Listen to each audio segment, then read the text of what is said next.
ఓం శ్రీ గురుభ్యో నమః. గురువులకు పాదాభివందనములు. రఘునాథ్ శర్మ గారికి, శ్రీ రాజకుండ్ శర్మ గారికి పాదాభివందనములు. ఆత్మస్వరూపులకు అభివాదనలు. రోజు క్లాస్ ప్రార్థనతో మొదలు పెడదాం. ఓంకారం బిందు సంయుక్తం నిత్యం ధ్యాయంతి యోగినః కామదం మోక్షదం చైవ ఓంకారాయ నమో నమః.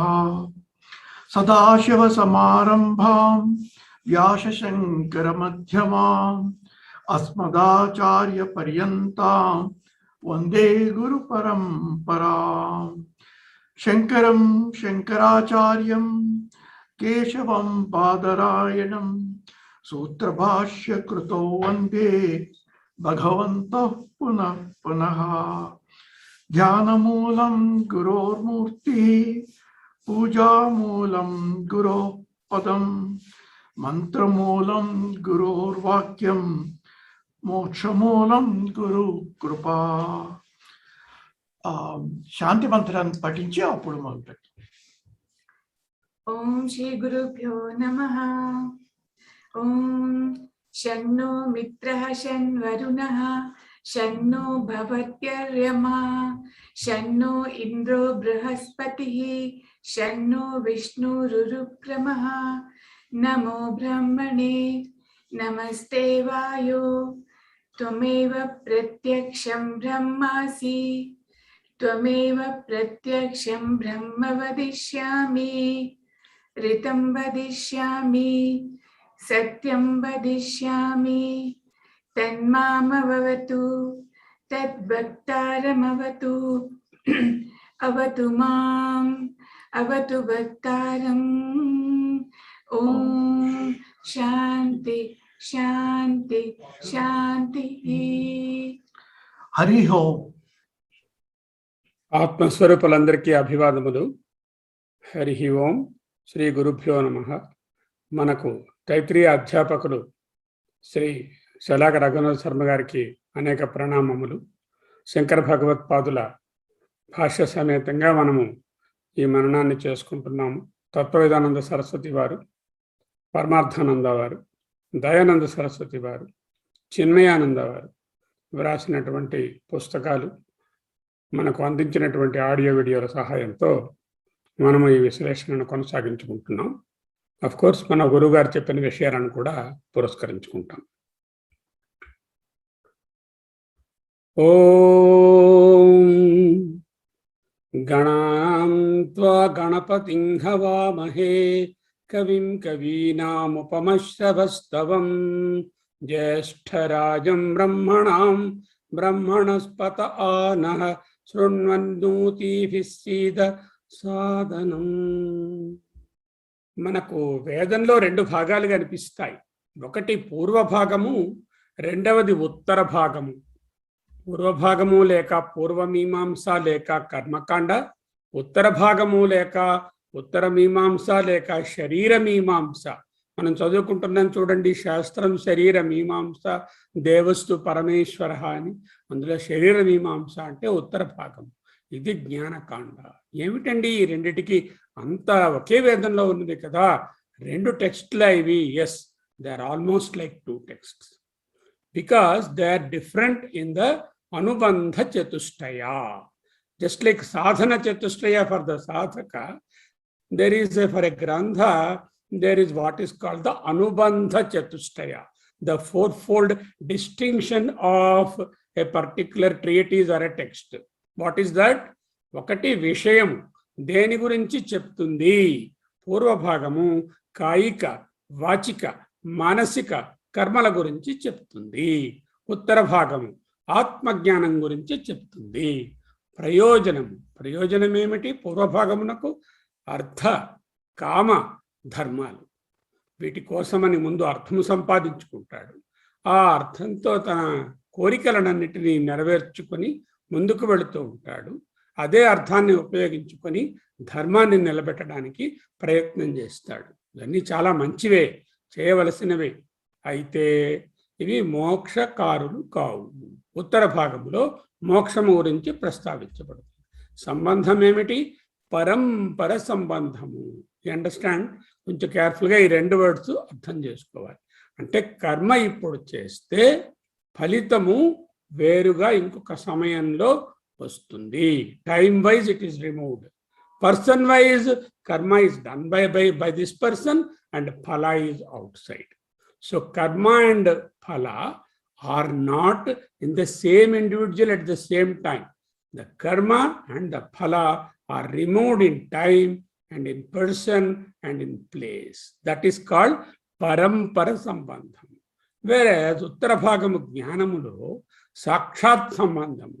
ఎవరైతే జ్ఞానాన్ని పొందుతారో వారే ఆ జ్ఞానాన్ని అనుభవిస్తారు. ఫలము వేరే ఉండదు. ఎప్పుడు అనుభవిస్తారు? తత్క్షణమే. వెలుగు వచ్చిన వెంటనే ఇంట్లో రూమ్ అంతా వెలుగు అయినట్టుగా అంత వెంటనే జరుగుతుంది. దీనిని సాక్షాత్ సంబంధం అంటారు. ఇక్కడ అధికారి ఎవరు? పూర్వభాగానికి కోరిక ఉండాలి, శ్రద్ధ ఉండాలి, దక్షత్వం ఉండాలి. అంటే చేసేటటువంటి వేర్విదాల్ అంటాం కదా, డబ్బు, దస్కము, మంది, మార్బలము, అక్కడ చేయించేటటువంటి గురువు అందరూ ఉండాలి. వీటన్నిటికీ చేయాలనేటటువంటి సంకల్పము, శ్రద్ధ చాలా గట్టిగా ఉండాలి. అపర్యుదష్టత్వం. అపర్యుదష్టత్వం అంటే ఏంటన్నమాట? ఇటువంటి దష్ట ఉన్నవానికి వానికి వచ్చేటటువంటి ఫలితము ఆయనతో కన్నా భిన్నముగా ఉంటుంది. ఇటువంటి దానిని అధికారి అంటారు. అక్కడేమిటి? కోరిక ఉండాలి, కోరిక ఉండకూడదు. అదేమిటండి? కోరిక ఉండాలి, కోరిక ఉండకూడదు. కోరిక దేని మీద ఉండాలి? మోక్షము మీద తీవ్రమైన ఇచ్ఛ ఉండాలి. అది కలగాలంటే ఏం చేయాలి? సాధన చతుష్టయము, వివేకము, వైరాగ్యము, సాధన సట్క సంపత్తి, ముముక్షుత్వం. కోరిక ఉండకూడదు. దాని మీద కోరిక ఉండకూడదు. అనాత్మ విషయములపై కోరిక ఉండకూడదు. కోరిక ఉండాలి, కోరిక ఉండకూడదు. ఉండవలసిన దాని మీద ఉండాలి, ఆత్మ మీద ఉండరాని దాని మీద కోరిక ఉండకూడదు. ఇటువంటి దానినే మనము ఉత్తర భాగం తాలూకా అధికారిత్వాన్ని చెప్పుకుంటాం. అయితే వేదాలు మనకు ఏం బోధిస్తాయంటే, చక్కగా పూర్వభాగంలో ఉన్న కర్మకాండాలను జాగ్రత్తగా అనుష్ఠిస్తూ ధర్మార్థ కామాలను చక్కగా నెరవేర్చుకుంటూ తను చిత్తశుద్ధిని పొంది శుద్ధమైనటువంటి మనస్సుతో ప్రయత్నం చేస్తే సాక్షాత్ సంబంధంతో ఆత్మజ్ఞానం మోక్షం అనేటటువంటి ఫలాన్ని ఇస్తుంది. దీనికి వివేక వైరాగ్యములు రెండు పిల్లర్స్. వివేకమేమి? ఏది వదులుకోవాలి, ఏది పట్టుకోవాలి అని తెలియడం వివేకం. వైరాగ్యం ఏమిటి? తెలిసిన పిదుప పనికిరాని వాటిని పట్టుకోకుండా ఉండడం వైరాగ్యం. దీనికి సాధన చతుష్టయం అనేటటువంటి ఇది మనం నేర్చుకున్నాము. అందులో షట్క సంపత్తి ఉంటుంది. శమము, దమము, ఉపరతి, తితిక్ష, శ్రద్ధ, సమాధానము. సాధారణం కాదు. ఇవన్నిటినీ సాధించుకోవడము కర్మలు చేసే అంత సులభము కాదు. కర్మలు దక్షత్వం ఉండి, శ్రద్ధ ఉండి, డబ్బు ఉండి చేయదలుచుకుంటే చేయవచ్చు. జ్ఞానానికి అత్యంత ప్రయత్నము కావాలి. అందుకే ప్రతిసారి యత్నేనా ప్రయత్నేనా అంటూ ఉపనిషత్తు చెప్తుంది. అంతటి యత్నము కావలసి ఉన్నది. ఓకే, వాయిస్ ఎకో వస్తున్నదని ఎవరో పెట్టారు. ఎకో వస్తుందా? మాకైతే లేదండి. ఓకే, రెండు డివైజెస్లో ఆన్ చేస్తే ఎకో వస్తుంది. రెండు డివైజెస్లో ఉన్న వాళ్ళు ఎగ్జిట్ అవ్వండి. క్లియర్గానే ఉంది కదా వాయిస్? యా, క్లియర్గానే ఉంది. ఓకే ఓకే, ఇది మెయిన్ డిస్టింక్షను. మనము ఉపనిషత్తు నేర్చుకునేటప్పుడు పూర్వభాగాన్ని చదవము. పూర్వభాగానికి ఉత్తర భాగానికి మధ్యన ఉన్నటువంటి సంబంధాన్ని, పూర్వభాగము ఎందుకు మోక్షాన్ని ఇవ్వలేదు అనే విషయాన్ని ఈ సంబంధ భాష్యంలో భగవత్పాదులు మనకు బోధిస్తున్నారు. ఓకే, ముందు చూసుకున్నాం ఇవి. ఎందుకండి ఈ విధమైనటువంటి అజ్ఞానం కలుగుతున్నది, మనోవిక్షేపము కలుగుతున్నది, మనోవిక్షేపం వలన అరిషడ్ వర్గాలకు లోనవుతున్నాము. దానికి కారణము అజ్ఞానము లేక ఆవరణ. ఆవరణ ఎందుకు వచ్చిందండి? లోటు, ఇది లేదు అది లేదు అనేటటువంటి లోటు భావన. ఈ లోటు భావన వలన ఎడతెగని కోరికలు వచ్చాయి. వాటి వలన కామ్య కర్మలు, నిషిద్ధ కర్మలు చేయవలసి వచ్చింది. ఈ కామ్య కర్మలను, నిషిద్ధ కర్మలను చేసినప్పుడు పుణ్య ఫలములు అనేటటువంటి కర్మఫలాలు లభిస్తాయి. ఆ కర్మఫలాలని అనుభవించడానికి శరీరం ఉండాలిగా. ఒక్క శరీరంలో ఒక్క జన్మలో ఆ కర్మలను అనుభవించడం సాధ్యం కాదు. కనుక అనేక జన్మలను ఎత్తవలసి వస్తుంది. అదే సంసార బంధము. సంసార బంధమునకు కారణము కర్మఫల భోగము. ఫలాలు ఎలా వచ్చాయ్యా? కర్మలు చేస్తే వచ్చాయి, మంచి చెడు కర్మలు. ఎందుకయ్యా కర్మలు చేశాము? కోరికలు ఎడతెగకుండా ఉన్నాయి. ఎందుకయ్యా కోరికలు ఉన్నాయి? నాకు లోటు భావము, అపూర్ణత్వం ఉన్నది. ఈ అపూర్ణత్వం వలన ఇది ఎందువలన కలిగినదండి? అజ్ఞానము అంటే మన తమోగుణం, ఆవరణ శక్తి. దాని వలన మనోవిక్షేపము, రజోగుణము విజృంభించి అరిషడ్ వర్గాలలో, కోరికలలో మనల్ని ముంచెత్తుతోంది. అయితే దీనికి ఏమిటి మార్గము? మనోనిగ్రహమే మార్గము. మనోనిగ్రహాన్ని కానీ పాటించగలిగితే, రజస్సు తమస్సులను దూరం చేసుకుంటే విరజస్తమస్కం అయితే శుద్ధ సత్వంలో ప్రకాశిస్తే పూర్ణత్వాన్ని పొందుతాడు. ఎప్పుడైతే పూర్ణత్వంలో ఉన్నాడో లోటు బుద్ధి పోతుంది. లోటు బుద్ధి పోతే ఆప్తకామ స్థితి వస్తుంది. కామములన్నీ తీరిన స్థితి ఎప్పుడు వస్తుంది? ఎప్పుడైతే ఆత్మకాముడు అవుతాడో అప్పుడే ఆప్తకాముడు అవుతాడు. అప్పుడేం చేస్తాడు? నైష్కర్మ్య సిద్ధి. ఏ విధమైనటువంటి కర్మల మీద ప్రవృత్తి ఉండదు. అటువంటి నైష్కర్మ్య సిద్ధి కర్మ ఫలాలను కలిగించదు. కాబట్టి ఉన్న ఫలములన్నీ నాశనం అవుతాయి. దాని వలన మోక్షము లేక జ్ఞానము అంటాము. దానినే పునరావృత్తి రహితమైనటువంటి స్థితి. యద్గత్వా న నివర్తంతే తద్ధామ పరమం మమ. అది ఒక్కసారి అయిపోయిన విషయాలను మనము స్మరించుకుంటే అయత్నేన మోక్ష, సూక్ష్మంలో మోక్షం అంటూ వాళ్ళు చెప్పారు. ఎవరు? పూర్వమీమాంసకులు, ప్రాభాకరులు. ఎవరి ప్రాభాకరులు? జైమిని గారి తాలూకా శిష్యులు. జైమిని ఎవరు? వేదవ్యాసుల వారి శిష్యులు. వేదవ్యాసులు ఏం చెప్పారు? జ్ఞానకాండని బోధించారు. ఓకే, పురాణాలు రాశారు. జ్ఞానంలో ఉపనిషత్తులన్నిటినీ ఒక దగ్గర పెట్టారు. వేదాలను క్రోడీకరించారు. అద్వైతాన్ని ప్రతిపాదించారు. ఆయన శిష్యుడు జైమిని పూర్వమీమాంస రాశారు. ఎందుకు అలా రాశారు? ఆయన జ్ఞానం కదా. ఈయన పూర్వమీమాంస ఎందుకు రాశారు? ఆ గురువుగారి శిష్యుడు అంటే జైమిని గారు గురుగారి ఆదేశం ప్రకారం అధికారులు వేరువేరుగా ఉంటారు. అందరికీ జ్ఞానమే పనికిరాదు. కాబట్టి నువ్వు ఉత్తమ అధికారులకు జ్ఞానము, మధ్యమ అధికారులకు ఈ కర్మ ఉపాసనలు అవసరం ఉంటాయి. కాబట్టి ఓ జైమిని, నువ్వు పూర్వమీమాంస వ్రాయవలసినది. ఆ పూర్వమీమాంసకుల వారి యొక్క జైమిని యొక్క శిష్యులే ప్రభాకరులు. వారిని ప్రాభాకరులు అంటారు. వాళ్ళ పరంపరని. ఇటువంటి వాదాన్ని ఐకభావిక వాద అంటారు.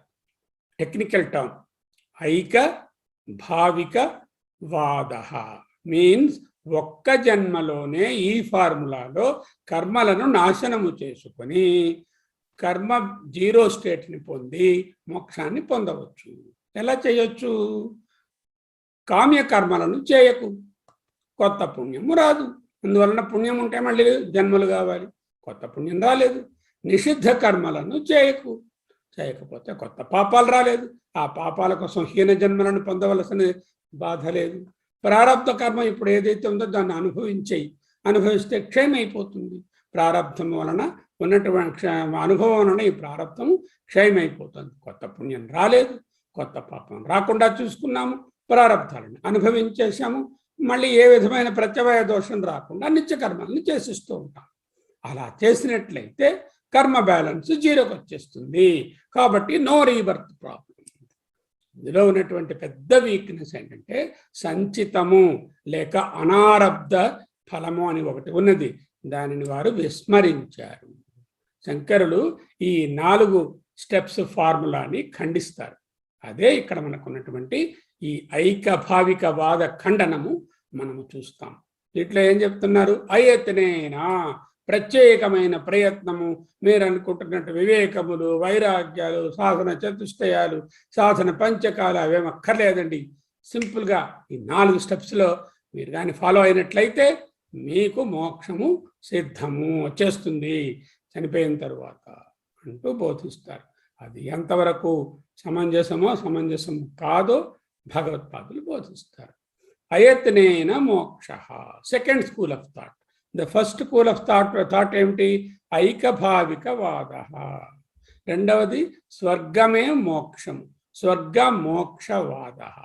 దీనిని కామ్యకర్మలను అధికంగా చేస్తే, ఎంత మంచి కామ్యకర్మలను పుణ్యకర్మలను, వైశ్వదేవము, అగ్నిహోత్రము, వైశ్వానరము, ఇంకోటి ఏదో వైశ్వదేవము, లేకపోతే అశ్వమేధయాగము, రకరకములైనటువంటి యాజిష్టోమం, ఇంకేవో పేర్లు నాకు తెలియవు, అవన్నీ కూడా చేసేస్తే, ఎంత బలంగా చేస్తే అంత పుణ్యం వస్తుంది.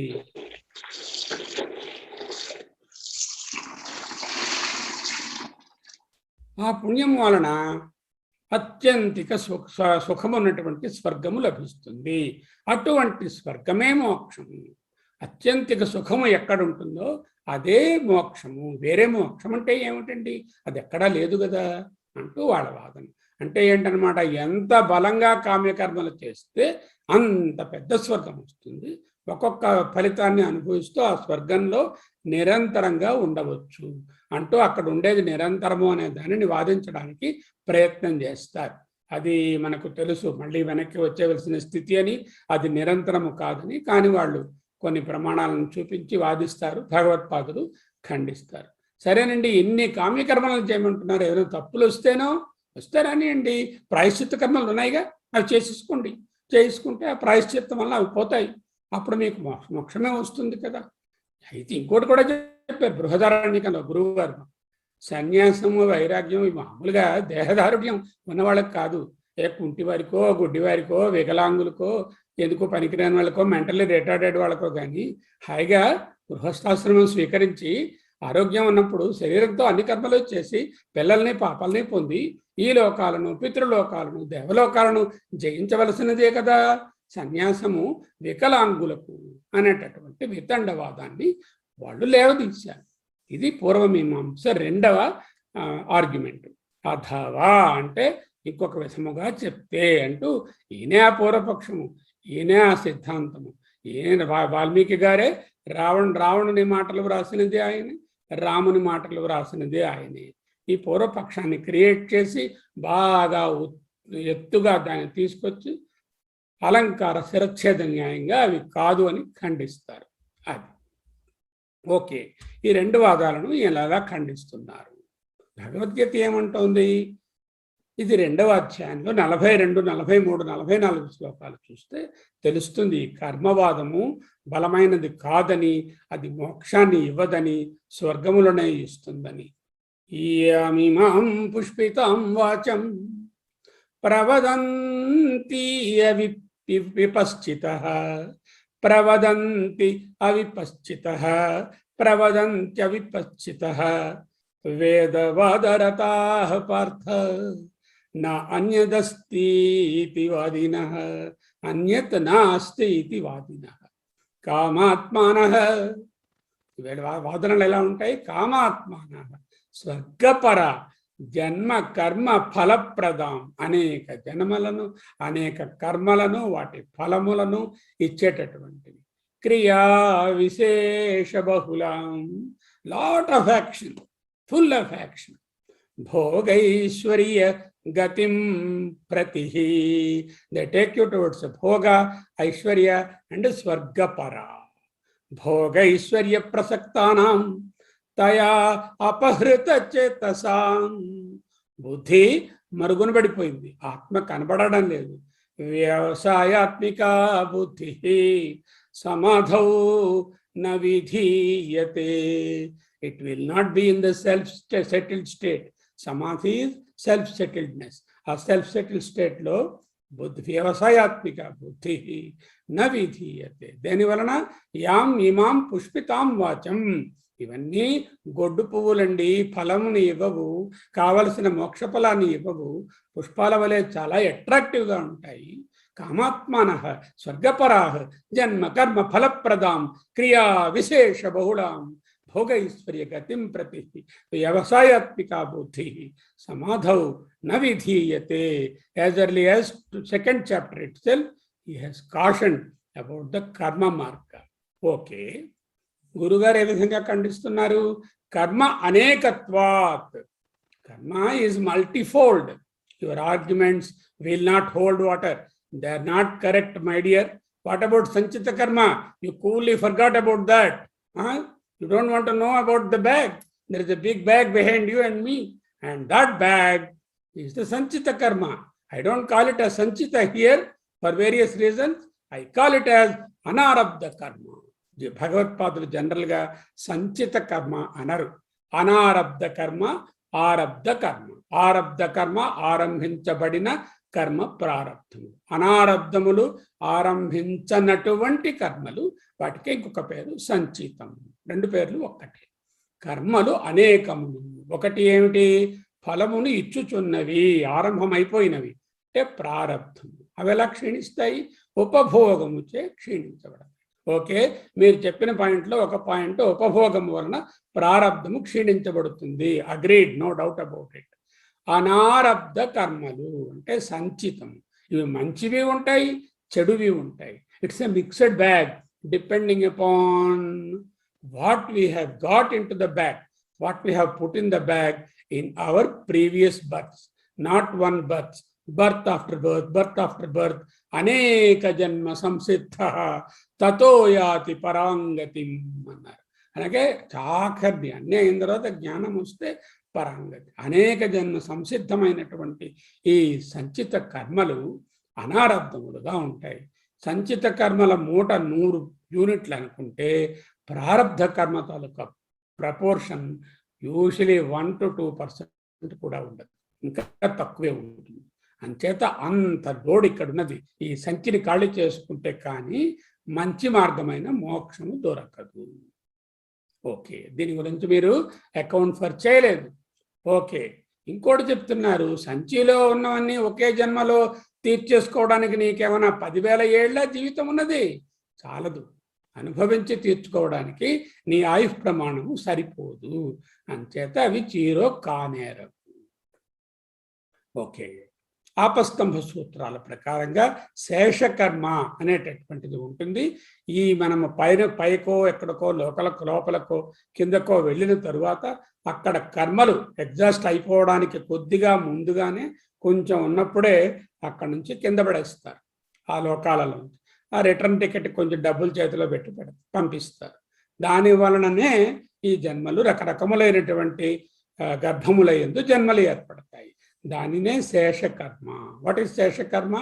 దట్ పార్ట్ ఆఫ్ ది పుణ్యకర్మ that is enjoyed, the little bit of that is left to come down again, have a body, and with the body new ప్రారబ్ధ from the bag, and that will be utilized again next జన్మ, some more from the bag, and then బ్యాగ్లో మళ్ళీ వేస్తారు, మళ్ళీ కొంత అనుభవిస్తారు.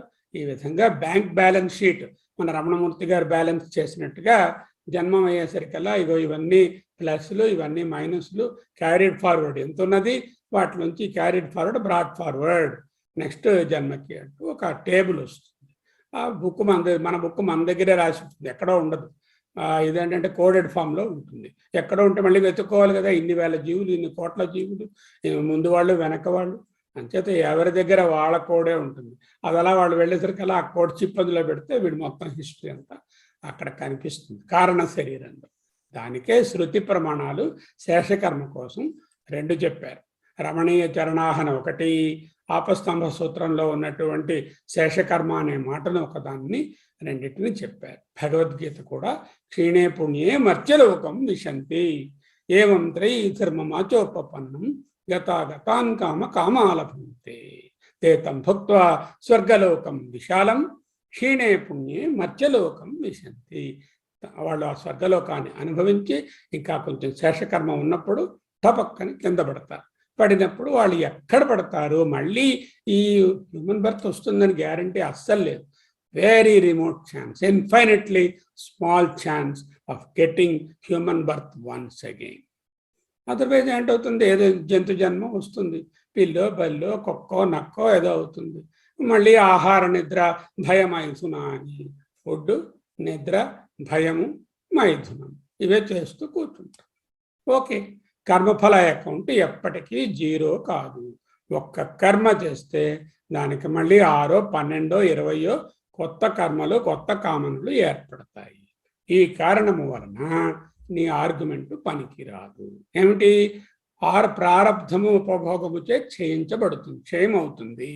కానీ ఒక్క జన్మలో క్షయం చేసుకోవడానికి సరిపోయినంత కాదు కదా, నీకు బోల్డ్ అంత సంచిలో ఉంది. దాని గురించి నువ్వు చెప్పలేదు. దాని పేరు అనారబ్ధ కర్మలు. అవే సంచితములు. అవి మంచివి ఉంటాయి, చెడువి ఉంటాయి. అది మిక్స్డ్ బ్యాగు. ఈ శేషకర్మ వలన క్రొత్త జన్మ వస్తుంది. ఇదిగో శృతి స్మృతి ప్రమాణాలు. కర్మ అకౌంట్ బ్యాలెన్స్ 0 అయ్యేటటువంటి ఛాన్స్ లేదు. బికాజ్ ది కామనాస్ perpetuate themselves like a vicious circle. ఒకటి పోతే మళ్ళీ కొత్తవి బోల్డ్ అని వస్తూ ఉంటాయి. చాందోగ్యంలో ఆయన చెప్పినటువంటి శృతి తద్య ఇహ రమణీయ చరణ అభ్యాసోహయత్తే రమణీయాం యోనిమాపద్యేహి బ్రాహ్మణ యోనిం వా క్షత్రియ యోనిం వా వైశ్య యోనిం వా అథ ఇహ కపూయ చరణ అభ్యాసోహ యత్తే కపూయాం యోనిం ఆపద్యేర్ శుని యోనిం వా శూకరం యోనిం వా చండాల యోనిం వా అంటూ చెప్తుంది. రమణీయ చరణ అందమైన మార్గములో నడచిన వారు అంటే చాలా ఉన్నతమైన మార్గంలో పుణ్యకర్మలను చేసిన వాళ్లకు బ్రాహ్మణ యోనిం వా క్షత్రియ యోనిం వా వైశ్య యోనిం వా రమణీయ యోనిం వా higher levels of birth will అక్కర్. ఎవరైతే కపూయ చరణ అంటే నెగటివ్ కర్మలు చేసిన వాళ్ళు, వీళ్ళు ఏంటవుతారు? కపూయాం యోనిం వా అంటే హీన జన్మలను ఆపద్యే పొంది, శుని యోనిం వా కుక్క జన్మను, శూకర యోనిం వా పంది జన్మను, చండాల జన్మను పొందుతారు అంటూ చాందోగ్య శృతి. అంటే మన జన్మలకు మనమే కారణం అంటూ చెప్తున్నారు. అదే ఆపస్తంభ చర్మ సూత్రాలను కోట్ చేశారు కదా. దానినే గౌతమ స్మృతి అనే పుస్తకం వేరే ఉంది. ఆపస్తంభ ధర్మ సూత్రాలు వేరు, మనుస్మృతిలాగా గౌతమ స్మృతి 11వ శ్లోకము, ఆపస్తంభ ధర్మ సూత్రాలు 2 ఐడెంటికల్ శ్లోకాలు. ఏ రిఫరెన్స్ అయినా పెట్టుకోవచ్చు. వర్ణాశ్రమాశ్చ స్వధర్మనిష్ట ప్రేత్య కర్మఫల అనుభూయ, వర్ణాశ్రమముల ప్రకారముగా స్వధర్మనిష్టలో ఉంటూ రకరకములైనటువంటి కర్మలను చేస్తూ ప్రేత్య మరణించి కర్మఫల అనుభూయ ఫలములను అనుభవించి పూర్తి కావడానికి ముందు పంపించిస్తారు కదా. తతః శేషేణ ఆ శేషకర్మ మిగిలి ఉండగా విశిష్ట దేశ జాతి కుల రూపాణి ఆయు వృత్తి సుఖ మేధ సహ జన్మ ప్రతిపద్యతే. విశిష్టమైన లేక కనిష్టమైనటువంటి దేశములు, జాతులు, కులములు, రూపములు, ఆయు ప్రమాణములు, వృత్తులు, సుఖములు, బుద్ధితో అటువంటి వాడు సహా వాడు జన్మ ప్రతిపద్యతే జన్మను పొందుతాడు. ఇక మనుస్మృతిలో ఇంకొకటి తీసుకున్నారు. అది అకుర్వన్ విహితం కర్మ నిందితం చ సమాచరన్ ప్రసక్తన్ చ ఇంద్రియార్థేషు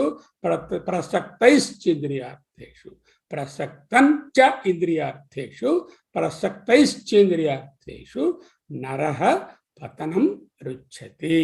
దాన్ని చూద్దాం కొంచెం ముందుకెళ్ళిన తర్వాత. అంటే మన కర్మలే మన జన్మలకు కారణములు. ఒక జన్మలో మొత్తము కర్మఫలాన్ని అనుభవించడం కానీ ఎగ్జాస్ట్ చేయడం కానీ వీలు పడదు. ఆ సంచిలో ఉన్నది ఎంటీ చేయడానికి ఎన్నో జన్మలు, ఎన్ని అనే దానికి సంచి బరువు ఎంత దాన్ని బట్టి ఉంటుంది. ఓకే నువ్వేం చెప్పావు, మీరేం చెప్పారు? ఆరబ్ధ కర్మలను ప్రారబ్ధ కర్మలను భోగము వలన క్షయము చేసుకునవచ్చును. ఓకే, అనారబ్ధ కర్మలను ఎలాగండి క్షయం చేస్తాము? సంచిలో ఉన్నవి అనారబ్ధానాం క్షయార్థాన్ని నిత్యాని ఇది చేత్. అదేమిటండి మీరు అలా అంటారు? నిత్యకర్మలు మేము చెప్పాం కదా, ఆ నిత్యకర్మల్లో అనారబ్ధ ఫలాలు కూడా పోయేస్తాయి అంటూ వీళ్ళు మార్చేశారు, ప్లేట్ ఫిరాయించారు. ఇన్నాళ్ళు ఏమన్నారు? నిత్యకర్మలు ఎందుకయ్యా చేస్తున్నావు అంటే ప్రత్యవాయ దోషం రాకుండా చేస్తాను. నిత్యకర్మలు చేస్తే ఏమిటి ఫలితము? శృతి ప్రత్యేకమైన ఫలాన్ని ఇవ్వలేదు. నిత్యకర్మలను చేయడం వలన ఫలానా వస్తుంది, లేదా పుత్రకామిష్టి చేస్తే సంతానము కలుగుతుంది, లేదా అశ్వమేధం చేస్తే ఇది వస్తుంది, ఇంకొక అదే ఇంకో యాగం చేస్తే ఇది వస్తుంది అని ఫలము వ్రాసింది. కానీ నిత్య కర్మలకు ఫలితము లేదు. చేయకపోతే పాపం వస్తుంది, దురితం వస్తుంది, ప్రత్యవాయం వస్తుంది అని చెప్పారు. కానీ ఏ ఫలితాన్ని చెప్పలేదు. అది మొదట ఒప్పుకున్నటువంటి ఒప్పందం. ఇప్పుడు వీళ్ళు సడన్గా ఏంటంటున్నారు, అనారబ్ధానాం క్షయార్థాన్ని నిత్యాని. ఓకే, మీరు అనారబ్ధ ఫలములు ఏ విధంగా క్షయమవుతాయి, ఆ సంచిలో అన్నారు కదా, నిత్యకర్మలను చేయమని చెప్పాం కదా. Item number 4. ఆ నిత్యకర్మలను చేయడం వల్ల వచ్చినటువంటి ఎఫెక్ట్ వలన అనారబ్ధమైనటువంటి ఫలములన్నీ కూడా సంచిలవి హుష్కాకి అయిపోతాయి, అవన్నీ పోతాయి. ఇది this is the argument you want to extend. నా, it is not possible my dear, it is not possible. అనారబ్ధ కర్మలు నిత్య కర్మల చేత, అంటే వేదోక్తమైన నిత్య కర్మలు చేయడం వలన సంచిలో ఉన్న అనారబ్ధ కర్మలు పోవడం అనేటటువంటిది జరగదు. ఎందుకు? నిత్య కర్మలు చేస్తే సంచిలో ఉన్నవన్నీ ఖాళీ అయిపోతాయి అనేటటువంటిది అసందర్భమైనటువంటి వాదన. ఎందుకు? నిత్య కర్మలు ఇప్పుడు ప్రారబ్ధ కర్మలు అనుభవిస్తూ ఇప్పుడు చేస్తున్నాడు. సంచిలో ఉన్న అనుభవంలోకి రాలేదు. సంచిలో ఉన్న వాటిని ఇప్పుడు చేస్తున్న వీళ్ళు ఎలా ముట్టుకుంటాయి? ఈ జన్మలో చేస్తున్న నిత్య కర్మలు ఆల్రెడీ ప్రీవియస్ జన్మలో ఉన్న వాటిని ఎలా ముట్టుకుంటాయి? అకుర్వన్ విహితం కర్మ ప్రత్యవాయ శ్రవణాత్. మీరే అన్నారు కదా, విహిత కర్మలు చేయకపోతే ప్రత్యవాయం వస్తుందని విన్నట్టుగా ఉంది. శ్రవణాత్, you told that, I remember that I have heard. ప్రత్యవాయ దోషం మీ దగ్గర నుంచి, శృతి నుంచి అని కూడా. శృతి ప్రమాణము ప్రకారము అకుర్వన్ విహితం కర్మ, విహిత కర్మలు చేయకపోతే ప్రత్యవాయము వస్తుంది అనేటటువంటిది శృతి మూలముగా, మీలాంటి మీమాంసకుల మూలంగా, ప్రభాకరుల మూలంగా, జైమిని వారి సిద్ధాంతం ప్రకారంగా విని ఉన్నాము కదా. ప్రత్యవాయ శ్రవణాత్ మీరు కూడా ఒప్పుకుంటున్నారు కదా ఈ మీమాంసకులు. నిత్య కర్మలు సంచితమును తాకలేవు. నా అనారబ్ధ ఫలక్షయార్థాన్ని అన్నారు భగవత్పాదు. అనారబ్ధమైనటువంటి అంటే ఆరంభము కానటువంటి, అంటే సంచిత కర్మల క్షయమునకు నా పనికి రావు. నిత్య అకరణము అంటే నిత్య ప్లస్ అకరణం నిత్యాకరణము, అంటే నిత్య కర్మలు చేయకపోవడము వలన ప్రత్యవాయము అనేటటువంటి ఒక ఫలితము. ఈ ఫలితము దుఃఖము. ఈ ఫలితము ఫ్యూచర్లో వస్తుంది. ప్రత్యవాయం అంటే ఏదో చాలా హ్యాపీ సిచ్యువేషన్, స్వర్గం రావడం కాదు. ప్రత్యవాయం means adverse effect. Adverse effect or negative effect or side effect. నిత్య కర్మ అనుచరణం చేయకపోతే నిత్య అకరణము వలన ప్రత్యవాయము ఏర్పడును. అది శృతి చెప్తుంది. చేస్తే ఏం లేదు, ఏం పాజిటివిటీ లేదు. చేయకపోతే ప్రత్యవాయం. వాట్ ఈస్ ప్రత్యవాయం? ఇట్ ఈస్ ఎ దుఃఖ. It is in future. It is a negative thing. It is the one which is going to have bad effects on you. Okay. Pratyavaya pariharthani abhyupagamat. అంటే ఏమిటి? ప్రత్యవాయ పరిహార్థము కోసమని మీరు already ఒక మాట అభ్యుపగమాత్. That was your view point, isn't it?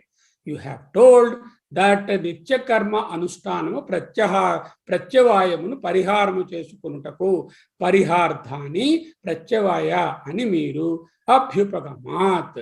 That is your stand point. Why suddenly you have change and bringing something else here? ఇప్పుడేంటి ఈ విధంగా ప్లేట్ ఫిరాయించేశారు? అనారబ్ధానం క్షయార్థాన్ని నిత్యాన్ని అంటున్నారు. నిత్యాన్ని ప్రత్యవాయ పరిహార్థాన్ని చెప్పారు ముందు. ఇప్పుడు మళ్ళీ సడన్గా వచ్చి అనారబ్ధానం క్షయార్థాన్ని నిత్యాన్ని అంటూ మొదలెడుతున్నారే. ఓహో, మీరు సరిగా ఆర్గ్యుమెంట్ మీద ఉండడం లేదు. ఓకే, ఎందుకు పని చేయదో నేను చూపిస్తాను వినండి అంటున్నారు. ప్రత్యవాయాన్ని పరిహారం చేస్తాయా, సంచితాన్ని పరిహారం చేస్తాయా? ఏదో డిసైడ్ చేసి చెప్పండి. Take a stand point. Either you stick to your ప్రత్యవాయ పరిహారార్థ ఆర్ యూ స్టిక్ అనారబ్ధ క్షయార్థాన్ని. Which is correct? You come to me and now tell me which argument you would like to take అంటూ ఈయన వాళ్ళని గట్టిగా ఛాలెంజ్ చేశారు. ఇప్పుడు ఏం చెప్తున్నారు? Next continuation. ప్రత్యవాయ పరిహార అభ్యుపగమాత్. ఒకవేళ ప్రత్యవాయ పరిహారము అనేటటువంటి దానిని మీరు అన్నారు కదా, దానిని అభ్యుపగమాత్. If that is your stand point, ఏది నామా అని మొదలెట్టారు. అక్కడ యది నామా అంటే suppose we accept your argument, it's not correct, ప్రత్యవాయాన్ని ఏమేమి పోగొట్టవు, కానీ మీ ఆర్గ్యుమెంట్ తీసుకుందాం, for a while let us accept your argument. అటువంటి దాన్ని యది నామా, యది మన్యసే అని ఉంది కదా, అలాగే యది నామా అంటే సపోజింగ్, సపోజ్ ఇటువంటి వాదాన్ని, ఏదైనా ఒకటి కాని దానిని అవునని ముందు ఒప్పించుకుని అది పనికిరాదని చెప్పడాన్ని అభ్యుపేత్యవాద. ఉపేత్యవాద, అభ్యుపేతము ఒరిజినల్ స్టాండ్ పాయింట్, దాన్ని త్రోసిపుచ్చడం అభ్యుపేత్యవాద.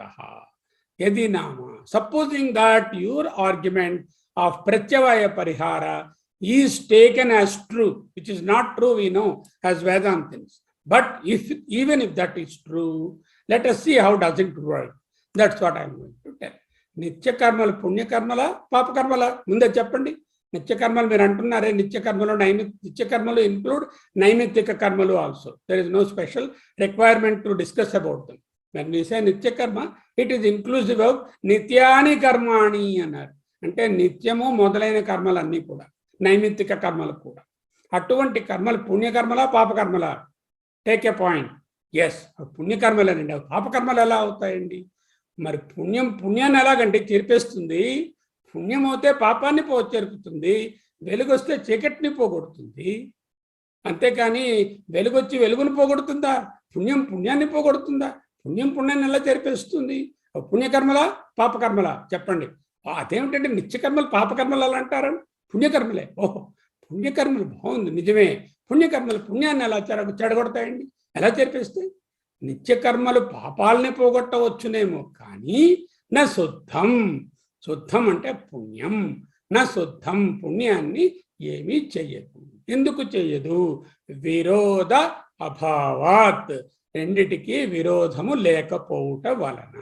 పుణ్యము విరోధము కాదు, పుణ్యమునకు పాపం విరోధము. అంచేత విరోధము లేని కారణం వలన శుద్ధమైన నిత్య కర్మలు శుద్ధమైన పుణ్యములను క్యాన్సిల్ చెయ్యవు. సంచిలో రెండు ఉంటాయి కదా బ్రదర్, ఇష్టఫలములు అనిష్ట ఫలములు. ఇష్టఫలములు శుద్ధ ఫలములు, పుణ్యఫలములు. అనిష్ట ఫలములు అశుద్ధ ఫలములు, పాప ఫలములు.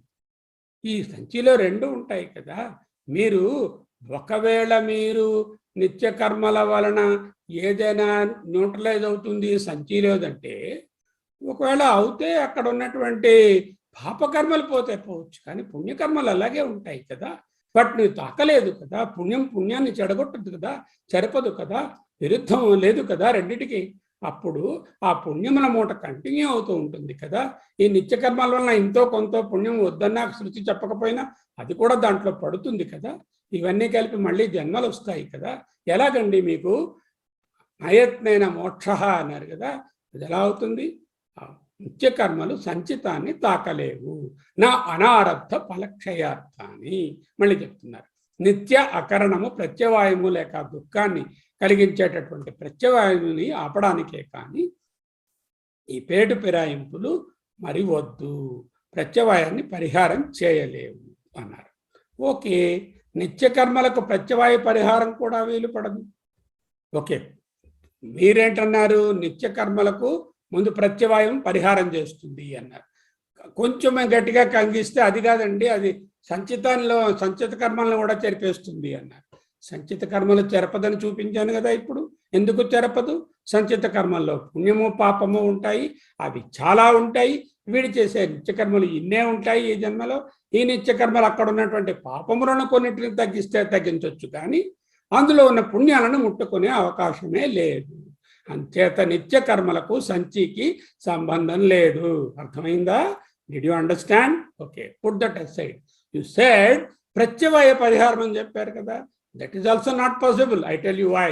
అవి ఏ విధముగా అవదో చూపిస్తాను బ్రదర్. వై? నిత్య కర్మలు చేస్తే ఏమి కృత పుణ్యము రాదని కదా మనము విన్నాము శృతిలో. అదే కదా మీ ఆర్గ్యుమెంటు. నిత్యకర్మలు చేయకపోతే ప్రత్యవాయం వస్తుందని కదా, చేస్తే పుణ్యం రాదని కదా అన్నారు. చేయకపోతే ప్రత్యవాయ దోషం వస్తుందని కదా అంటున్నారు. చేయకపోతే ప్రత్యవాయ దోషము మీ దగ్గర వింటున్నామండి మొదటిసారి. ఏదైనా చేయకపోతే ఫలితం ఎలా వస్తుందండి? చేయకపోతే ఫలితం ఎలా చేస్తే ఫలితం వస్తుంది, చేయకపోతే ఏది రాదు. నిత్యానాం చ అకరణం. నిత్యానాం అంటే నిత్య కర్మలు లేక నైమిత్తిక కర్మల యొక్క అకరణం చేయకపోవడము అభావము అంటే లేదు. అభావాత్ ప్రత్యవాయ అనుపపత్తి.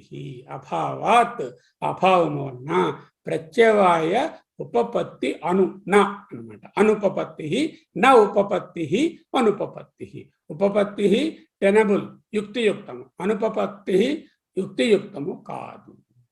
నిత్య కర్మలు చేయకపోవడము అనేటటువంటిది అంటున్నారే, చేయకపోవడము అభావము. అభావం అంటే ఏ కర్మ లేదు, శూన్యము. శూన్యము నుంచి ఏది పుట్టదు. Nothing comes out of nothing. There must be something to create something. నిత్యానాంచ అకరణం, నిత్య కర్మలను చేయకుండా ఉండడము అభావము. అభావం అంటే నథింగ్, శూన్యము. అభావము నుంచి కొత్తగా ప్రత్యవాయాన్ని తొలగించేటటువంటి శక్తి పుట్టడం అనేది అనుపపత్తి, not tenable. It is not acceptable. ఏదైనా చేయకపోతే మంచో చెడో ఫలము ఎలా వస్తుందండి? చేస్తే కదా మంచైనా చెడైనా వస్తుంది, చేయకపోతే ఫలం ఎలా వస్తుంది? అంటే ఏం చేస్తున్నాడు అనమాట ఈయన గారు? నిత్య కర్మలను మానేశాడు, ఆ సమయంలో నిషిద్ధ కర్మలను చేస్తూ కూర్చున్నాడు.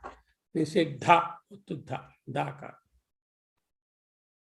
నిషిద్ధ కర్మలు చేస్తూ కూర్చున్నాడు కాబట్టి పాపము వస్తుంది.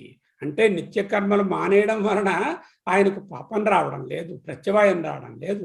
నిత్య కర్మలు మానేసి ఆ మనస్సుని, ఆ సమయాన్ని, ఆ ప్రవృత్తిని నిషిద్ధ కర్మల వైపు మళ్ళిస్తాడు కాబట్టి పాపాత్ముడు అవుతున్నాడు. నిత్యకర్మలు చేయకుండా ఒక జ్ఞాననిష్టలో ఉన్నారనుకోండి, ఒక సన్యాసి, ఒక రమణ మహర్షి, ఇలాంటి వారు ఉన్నారనుకోండి, ఒక సదాశివ బ్రహ్మేంద్ర యోగి, వాళ్ళకి ప్రత్యవాయం ఎక్కడి నుంచి వస్తుంది? వాళ్ళు నిత్యకర్మలు చేయలేదు, వాళ్ళకి ప్రత్యవాయము రాదు. నిత్యకర్మలు అభావము, అభావము నుంచి భావము పుట్టదు, అభావము నుంచి నథింగ్నెస్ నుంచి సంథింగ్ అనేది రాదు. కాబట్టి అనుపపత్తి. వీళ్ళు నిత్యకర్మలు చేయకుండా అత్యున్నతమైన మార్గంలో జ్ఞాననిష్టలో ఉన్నారు కాబట్టి వాళ్ళకు ప్రత్యవాయం లేదు. సాధారణంగా మనలాంటి వాళ్ళు నిత్యకర్మలను ఎగ్గొట్టేసి చేయకుండా ఆ సమయాన్ని దుర్వినియోగం చేసుకుని నిషిద్ధ కర్మలలో మనసుని ప్రవేశపెట్టేటటువంటి అవకాశము చాలా ఉన్నది. ఎందుకు? మనం అనాత్మలో ఉన్నాం కాబట్టి. అనాత్మలో ఉన్న వాళ్ళకి ఎన్నో కర్మలు చేస్తారు, ఆ కర్మలో నిషిద్ధ కర్మలు కూడా వచ్చేస్తాయి, దానివలన ప్రత్యవాయము వస్తుంది. Okay, this is the understanding. Now tell me, నిత్య కర్మలు సంచితమును తాకలేవు. ఎందుకంటే నిత్య కర్మలు పుణ్యకర్మలు, పుణ్యకర్మలు పుణ్యాన్ని క్యాన్సిల్ చేయలేవు. నిత్య కర్మలు limited in a lifetime and the పుణ్యకర్మాస్ ఆర్ పాపకర్మాస్ in the bag are so many. నిత్య కర్మలు పాపకర్మలను క్యాన్సిల్ చేస్తే కొంత చేయవచ్చు, కానీ పుణ్యకర్మలను ముట్టుకోవు. అంచేత బ్యాలెన్స్ అలాగే ఉంటుంది. రెండవది, నిత్యకర్మలు చేయకపోతే దోషం వస్తుందంటున్నారే, అది తప్పు. ఎందుకు? చేయకపోవడం అన్నది అభావము. అభావము నుంచి భావము రాదు, నథింగ్ నుంచి సంథింగ్ రాదు. అది ఉపపత్తి కాదు, అనుపపత్తి. అందుచేత నిషిద్ధ కర్మలు నిత్యకర్మలు మానేసి మనస్సును నిషిద్ధ కర్మలు లేక తీవ్రమైనటువంటి కామ్యకర్మల వైపు పెట్టడం వలన ఫలితాలు వచ్చి ప్రత్యవాయము వస్తుంది. నిత్యకర్మలు చేయక ఒకవేళ ఎవరైనా జ్ఞాననిష్టలో ఉండగలిగితే వారికి నిత్యకర్మల అవసరం లేకుండా, ప్రత్యవాయం లేకుండా హాయిగా ఉంటారు. అయితే మనమందరం నిత్యకర్మలు మానేసి నేను జ్ఞానం అయిపోయానండి అని మనకు మనమే డిసైడ్ చేసుకోకూడదు. సో నిత్యకర్మల అవసరం ఉన్నదా లేదా అన్నది పర్టికులర్ ఇండివిజువల్ మెంటల్ స్టేటస్ బట్టి, వాళ్ళ సమయాన్ని ఏ విధంగా వెచ్చిస్తున్నారు అనే దాన్ని బట్టి ఆధారపడి ఉంటుంది. ఓకే, ఇంకా చూద్దాం. చేయకూడని పని చేస్తే దోషం వస్తుంది. సరే, ఏమీ చేయకుండా కొంత దోషమో ఫలితమో ఎలా వస్తుంది? అభావమునకు ఫలము ఎలా? అనుపపత్తి అంటే యుక్తియుక్తము కాదు. వాళ్ళు ఏం చెప్తున్నారు అప్పుడు? దే బ్రాట్ వన్ శృతి వచన. ఆ శృతి వేదంలో చెప్పింది. ఏం చెప్పింది?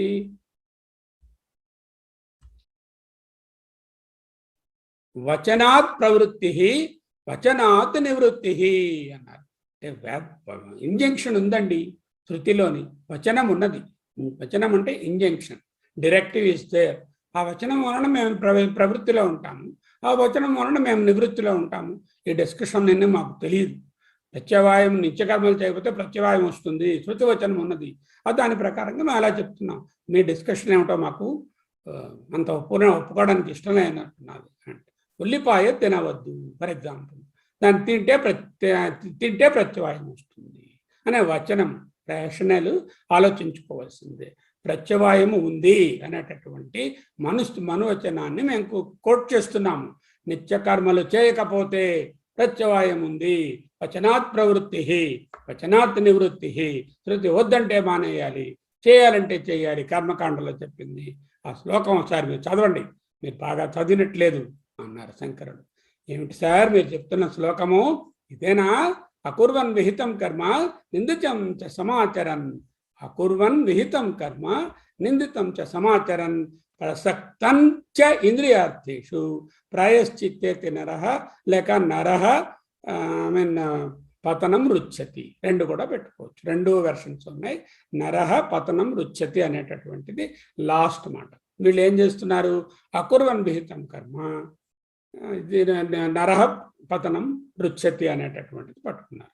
అకుర్వన్ విహితం కర్మ, విహిత కర్మలను చేయకుండా ఉన్నవాడు, చేయకున్నట్లయితే చేయకుండా ఉంటూ నరః పతనం రుచ్యతి, నరుడు పతనమును పొందుతాడు అనేటటువంటి మనుస్మృతిని వాళ్ళు కోట్ చేస్తున్నారు. సరే, నేను చూపిస్తాను ఆ శ్లోకం, మీరు చూడండి సార్ ఒకసారి. దాంట్లో ఉన్న డిఫికల్టీ ఏమిటో చూడండి అంటూ ఇక్కడ very very intricate and also very గ్రామాటికలీ very sort of deep discussion he has entertained. That for that we require to know this little bit of grammar there, which is called the shatru prachaya. Shatru prachaya. Shatru ante sha tak vatrasudi, అంతేగాని తక్కుము కరాడు శత్రువు అంటే enemy అనే అర్థంలో కాదు, అది కాదు. శత్రు ప్రత్యయ. ఈ త్రి అని అన్నప్పుడు కృష్ణ అంటే కృష్ణుడు అని పలకకూడదు. కృష్ణ, హృదయం, కృప. వట్రసుడి అచ్చు కదా, దాని ప్రొనౌన్సియేషన్ వేరు. త్రు అని పలికినప్పుడు అదే మనం చాలాసార్లు తప్పు రాస్తున్నాం మనమందరము కూడా. శృతి ప్రమాణము, శృతి అంటే విన్నది, అప్పుడు ఈ శృ రావాలి, అంతేకాని ఈ శృ రాయకూడదు. ఈ శృ రాస్తే సంగీతంలో శృతి లయ అంటాం కదా, అది అయిపోతుంది. శాక్కము కరారాముడు పెడితే శృతి అవుతుంది మనం చదువుతున్నది. ఆ శాక్ ఒట్రసుడి పెడితే అప్పుడు శృతి అవుతే అది మ్యూజిక్కి సంబంధించినటువంటి. ఇక్కడ మనము ఈ త్రూనే వాడాలి తప్ప ఈ త్రూ శత్రు ప్రత్యయం. ఏమిటి అంటే ఏమిటి? ప్రకృతి ప్రత్యయ శబ్ద పుల్లింగం స్త్రీలింగం నపుంసకలింగం. ఓకే, శబ్దం ఒక ధాతురూపము తీసుకోవాలి. ఆ ధాతువుకి శత్రు ప్రత్యయాన్ని చేరిస్తే ఒక శబ్దం ఏర్పడుతుంది. ఆ శబ్దానికి ఒక పుల్లింగంలో ఎలా ఉంటుంది, స్త్రీలింగంలో ఎలా ఉంటుంది, నపుంసకలింగంలో ఎలా ఉంటుంది. వాట్ ఈస్ శత్రు ప్రత్యయ? Present continuous tense. మనందరికీ తెలుసు present continuous. Rama is reading a book, Sita is eating fruits, the children are playing in the playground. Okay, is are వస్తున్నాయి కదా. I am drinking milk, that is the continuous tense. Present continuous tense is called లటి. ఆ లటిలో అంటే present continuous టెన్స్లో అంటే వర్తమానంలో ఆత్మనే పదము పరస్మై పదము. మళ్ళీ అర్థం చేసుకోండి. వర్తమాన కాలం తెలుసు కదా. ఐ రీడ్ ఏ బుక్ అంటే నేను పుస్తకము చదువుతాను. I am reading a book అంటే కంటిన్యూస్ టెన్స్. ఆ కంటిన్యూస్ టెన్స్ని వర్తమాన కాలం అంటారు. అది ఆత్మనే పదము. I am eating, I am reading, I am going, I am speaking, I am talking, I am preparing అనేటటువంటి తన గురించి చెప్పుకునే క్రియాపదములను అటువంటి వాక్యములను ఆత్మనే పదము అంటారు. అదే ఎదుటి వాళ్ళ గురించి చెప్పేటటువంటి he is going, she is singing, it is working, they are dancing అని చెప్పేటప్పుడు పరస్మై పదము. ఈ పరస్మై పదము ఉండి క్రియావాచకం అయ్యుండి వర్తమానంలో ఉంటే శత్రు ప్రత్యయం వస్తుంది. ఎందుకంటే ఈ కథ అంతా మనకి అవసరం ఉన్నది, అందుకనే చెప్తున్నారు. సింపుల్గా తెలుసుకుందాం. పఠ పఠ అనేటటువంటి ధాతువును శత్రు ప్రయోగం చేస్తే పఠత్ అనేటటువంటి శబ్దం ఏర్పడుతుంది. ఈ పఠత్ అనే శబ్దానికి పఠన్ అంటే చదువుతూ, వాడు అంటే పుల్లింగంలో, స్త్రీలింగంలో పఠంతి చదువుతున్న ఆమె అన్నమాట. పఠత్ అంటే మూడవ ఇది నపుంసకలింగం. లిఖ్ శత్రు ప్రత్యయం లిఖన్, లిఖంతి, లిఖత్.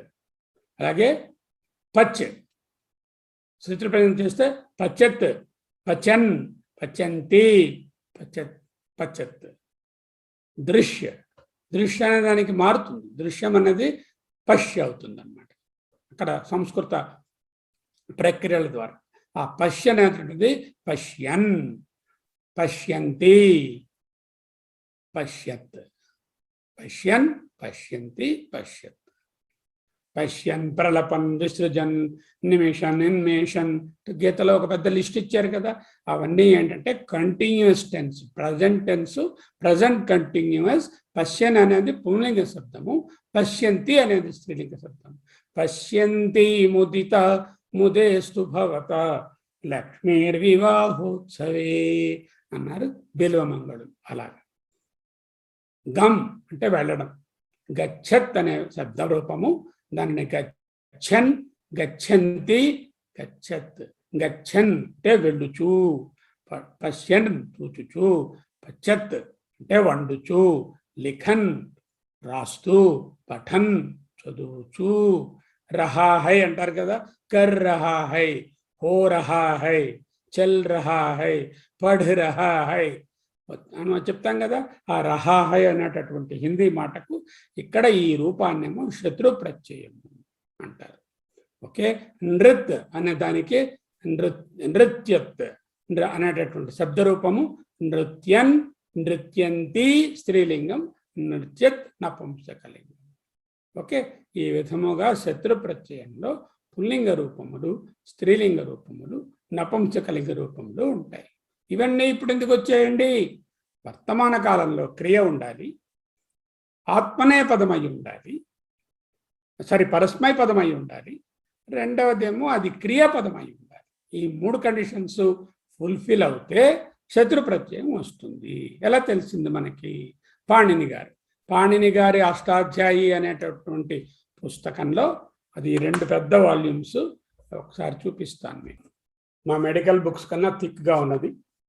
ఇది 2 వాల్యూమ్స్ ఇలాంటిది, Panini Ashtadhyayi. So very thick bound book.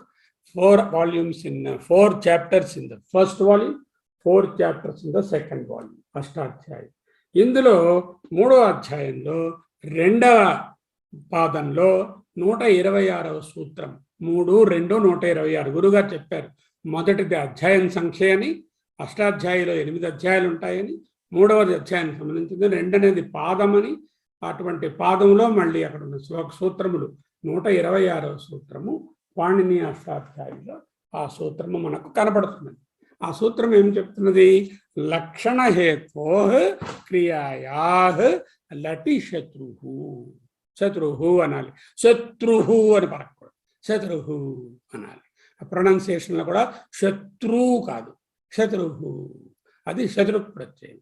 పరస్మై పదములో telling about the other person other than the self, that is parasmay pada. It should be in the vartamana kala, present continuous. Shatru pratyayam will come, and that he has got 2 answers for that. Kriyayaha, kriya padam ayi undali. అది క్రియాపదం అయితే 2 విధాలుగా ఉపయోగపడుతుంది. ఒకటి లక్షణము, ఒకటి హేతువు అంటూ పాణిని గారు ఇచ్చారు. ఇక్కడ ఏమిటి? అకుర్వన్ అని వచ్చింది మనకి. అకుర్వన్ అనేది శత్రు ప్రత్యయం. ఎందుకంటే చేయకుంటూ ఉండగా, కుర్వన్ చేస్తూ ఉన్నవాడై, కంటిన్యూషన్. అకుర్వన్ చేయకుండా ఉన్నవాడై అన్నాడు. అకుర్వన్ విహితం కర్మ నిందితం కర్మ సమాచరన్, అది శ్లోకం కదా.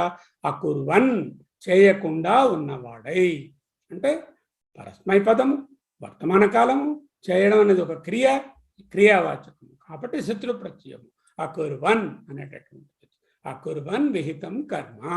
విహిత అంటే నిత్య నైమిత్తికములు, విహిత కర్మలు నిత్య నైమిత్తిక కర్మలు చేయకుండా ఉన్నవాడై అకుర్వన్ విహితం కర్మ, నిత్య నైమిత్తిక విహిత కర్మములను చేయకుండా ఉన్నవాడై.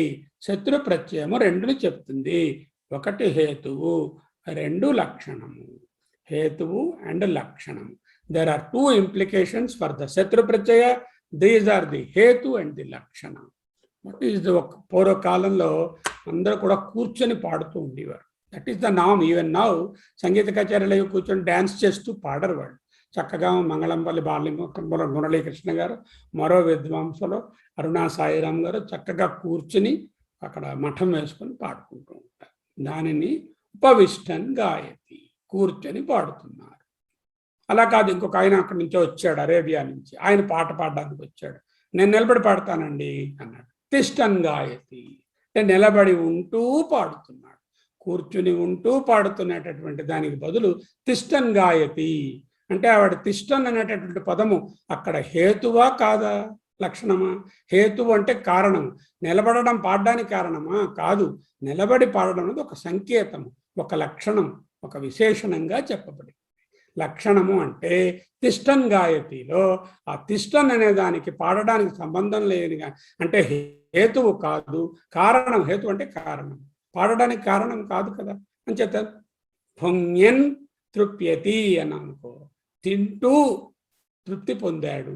అప్పుడేంటైంది? ఆ తినడం అనేటటువంటిది దీనికి హేతువైనది.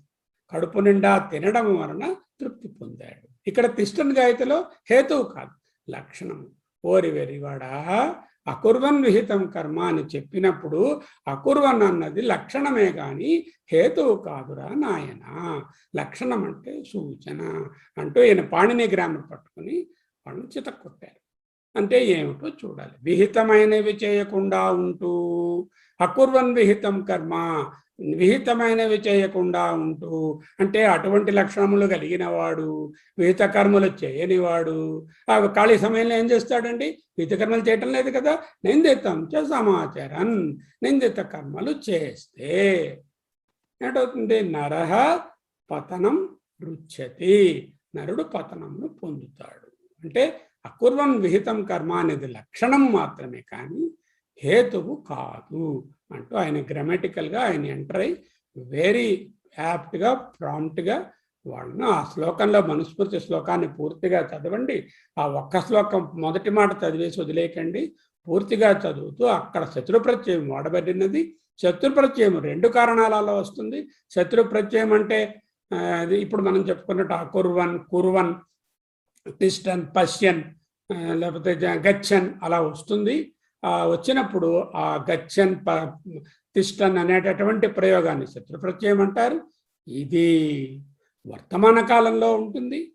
పరస్మై పదం అయి ఉండాలి, క్రియాపదం అయి ఉండాలి. అప్పుడు దానికి పాణిని గారు రెండు సార్ట్ ఆఫ్ ఇంటర్ప్రిటేషన్స్ రావచ్చు అన్నారు. ఒకటి హేతువు, రెండు లక్షణము. తిష్టన్ గాయతి నిలబడి ఉంటూ పాడుతున్నాడు. నిలబడి ఉండడం పాడడానికి ఏమి పెద్ద ప్రత్యేకమైన ఇది కాదు, అది హేతువు కాదు, ఓన్లీ లక్షణమే.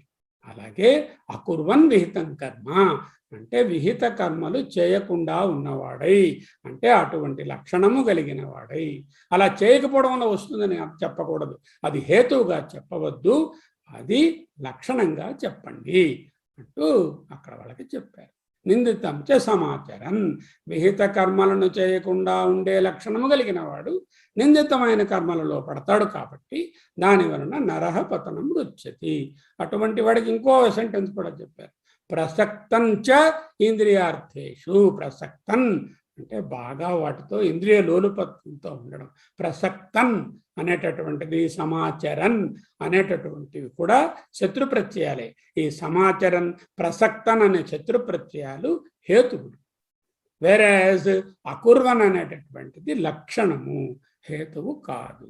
మొదటిది చేయకుండా ఉండేటటువంటి లక్షణము వలన నిండిత కర్మలు చేస్తాడు అనే హేతువుచే ఇంద్రియములలో పడి ఉంటాడు అనేటటువంటిది చెప్పడం వలన నిందితం చ సమాచరణ అనేటటువంటిదేమో కర్మ ఇంద్రియాలకు, అండ్ ప్రసక్తం చ ఇంద్రియార్థేషు అన్నదేమో జ్ఞానేంద్రియాలకు చెప్పి నరహ పతనం రుచ్యతి, అటువంటి నరుడు పతనాన్ని పొందుతాడు అంటూ మనుస్మృతి కానీ శ్లోకాన్ని జాగ్రత్తగా గ్రామర్ బుక్ పక్కన పెట్టుకుని అర్థం చేసుకోండి నాయన.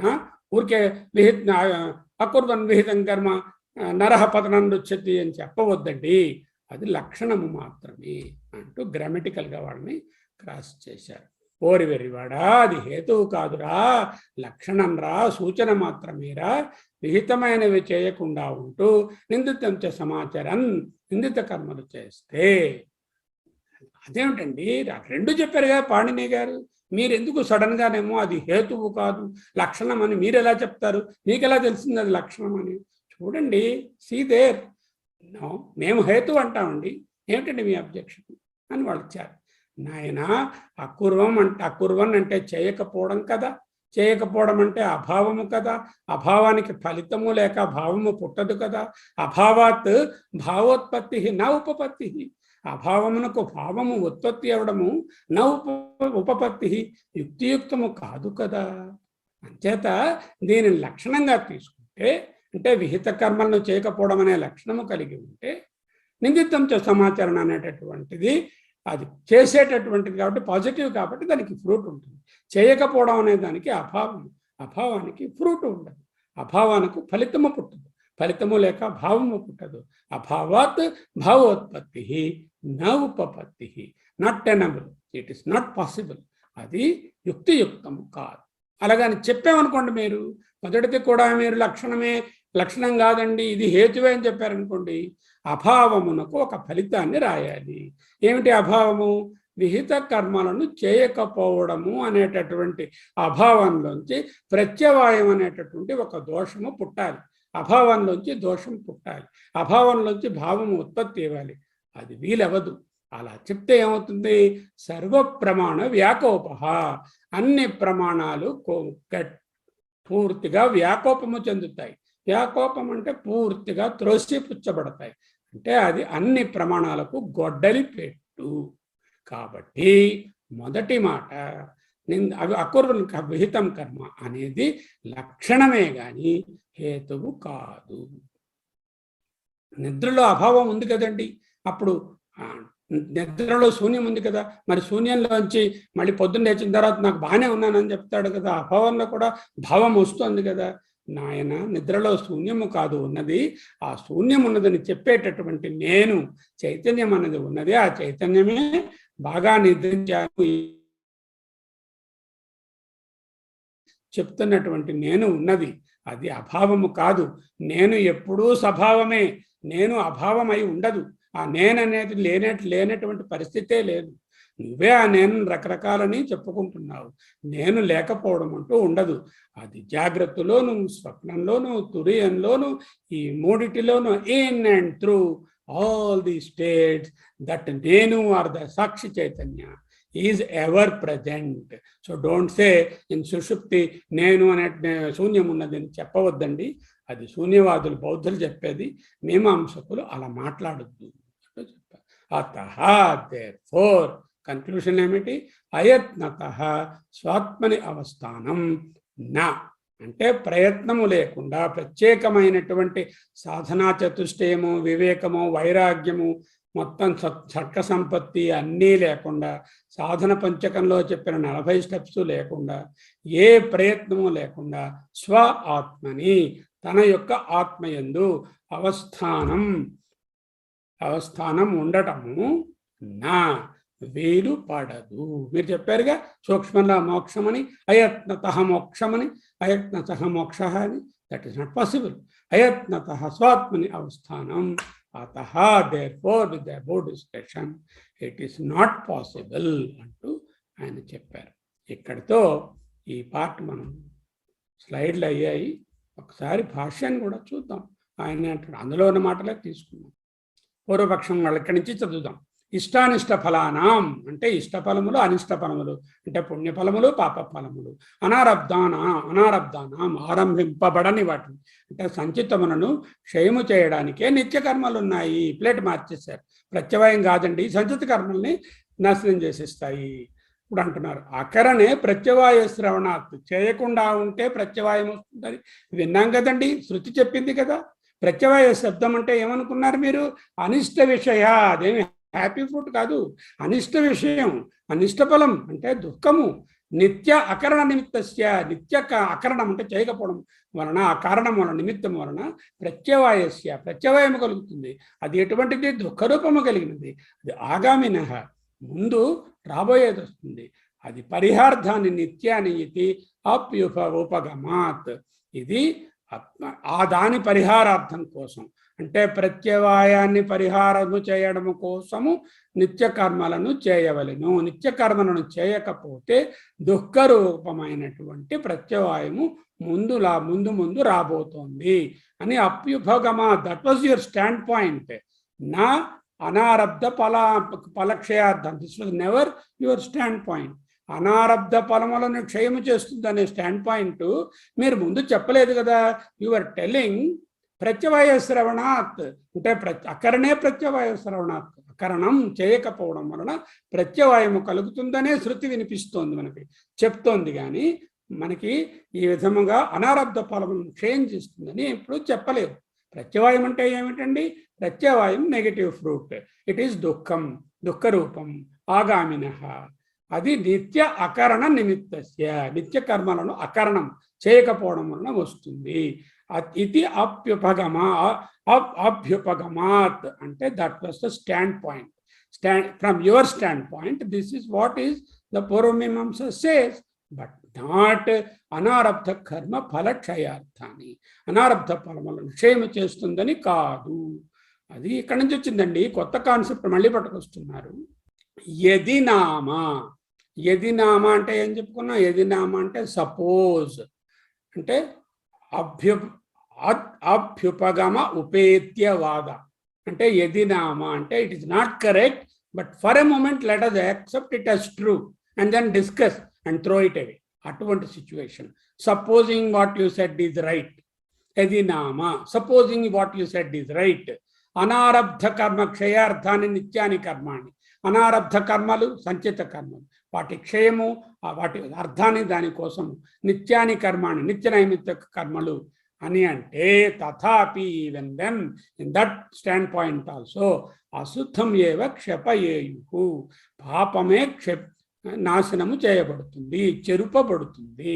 నా శుద్ధం, పుణ్యము చెరుపబడదు. ఎందుకు? నిత్యకర్మల పాపముల పుణ్యములండి. పుణ్యాన్ని ఎలాగంటే చెరుపుతాయి? చెరపవు. ఎందుకు? విరోధ అభావాత్, రెండిటికి విరోధము ఉంటేనే ఆ విధంగా జరుగుతుంది. పుణ్యము పాపాన్ని తగ్గించవచ్చు, పుణ్యాన్ని తగ్గించదు, హెచ్చించదు.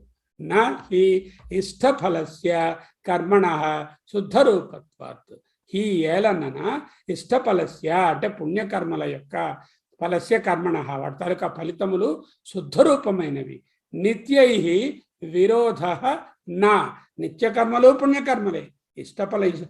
ఇష్టఫలస్యలు అంటే పుణ్యకర్మలు చేసేటటువంటి ఏ విధమైన కర్మల పుణ్యాలు వస్తాయో అవి ఇవి కూడా ఓపక్కే ఉన్నాయి, పుణ్యం వైపే.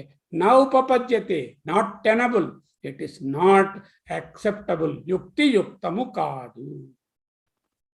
నా ఉపపద్యతే అనేటట్టు. శుద్ధాశుద్ధయో హి విరోధో యుక్త, శుద్ధమునకు అశుద్ధమునకే విరోధము పొసగును. శుద్ధమునకు విరోధము పొసగదు, అశుద్ధమునకు విరోధము పొసగదు. చీకటికి వెలుగుకి విరోధము కానీ వెలుగుకి విరోధము పొసగదు. నచ కర్మ హేతూనాం కామానాం జ్ఞానాభావే నివృత్య సంభవాత్. అండ్ చ కర్మహేతూనాం కామానాం, కర్మలు ఎందుకంటే చేస్తున్నారు? కామానాం, కోరికల వలన. కోరికలు ఎందువల్ల వచ్చేయండి? లోటు భావం వలన. లోటు భావం వల్ల ఎందువల్ల వచ్చిందండి? అపూర్ణత్వం వలన. అపూర్ణత్వం ఎలా వచ్చిందండి? ఆవరణ వలన. ఆవరణ ఏమిటండి? తమోగుణం. దాని తాలూకా ప్రాబ్లం ఏంటండి? దానికి 6 బిడ్డలు, విక్షేపాలు, అవే రజోగుణము.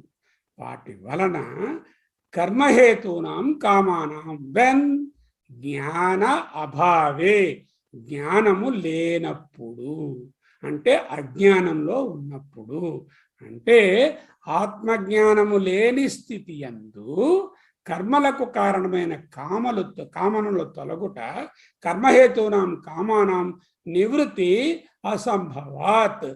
కామనలు నివృత్తి అవడము సంభవము కాదు. The moment one is in the అనాత్మ, నేను నిష్కామంగా కర్మ చేస్తున్నాను అనేది పాసిబుల్ కాదు అంటున్నారు.